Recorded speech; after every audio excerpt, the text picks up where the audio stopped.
Hello everyone. तर कालच्या व्हिडिओमध्ये मी खमण ढोकळ्याची रेसिपी टाकली होती आणि आता मी खमण ढोकळ्याला तडका कसा देतात ते तुम्हाला दाखवते.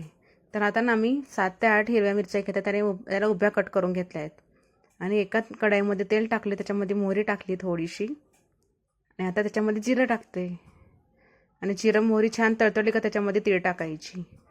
तीळ टाकल्याने ना खूप छान फ्लेवर येतो त्याच्यामध्ये खमणचा आणि खूप चांगली असते ती शरीरासाठी तीळ पण. त्याच्यामुळे मी थोडीशी आवर्जून तीळ जास्तच टाकते आणि ते सगळं तळतळलं का तीळ वगैरे जिरं मोहरी नंतर मग कढीपत्ता आणि हिरवी मिरची टाकून परतून घ्यायची आणि त्याला 2 ते 5 मिनिटापर्यंत छान असं मंद आचेवर परतून घ्यायची हिरवी मिरचीला तेलामध्ये. हे बघा आता हिरवी मिरची आणि कढीपत्ता छान तळतळतोय तेलामध्ये. त्याच्यानंतर ना 1 कप पाणी टाकायचं.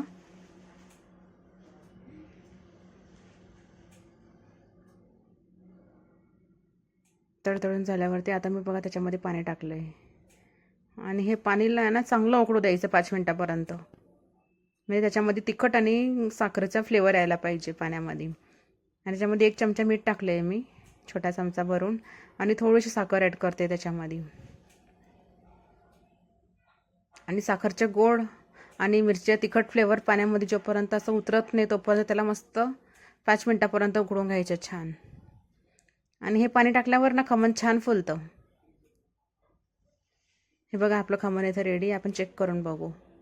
हे बघा आपल्या चाकूला थोडंसं पण लागलेलं नाही आहे, त्याचा मतलब छान शिजलेलं आहे. आणि हे बघा आपण ते तेलाचं पाणी केलं होतं ते टाकून घेतलं आहे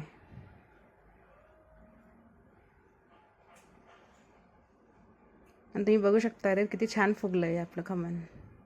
एकदम फ्लफी आणि सॉफ्ट झालेलं आहे. त्याला मी कट करून घेते.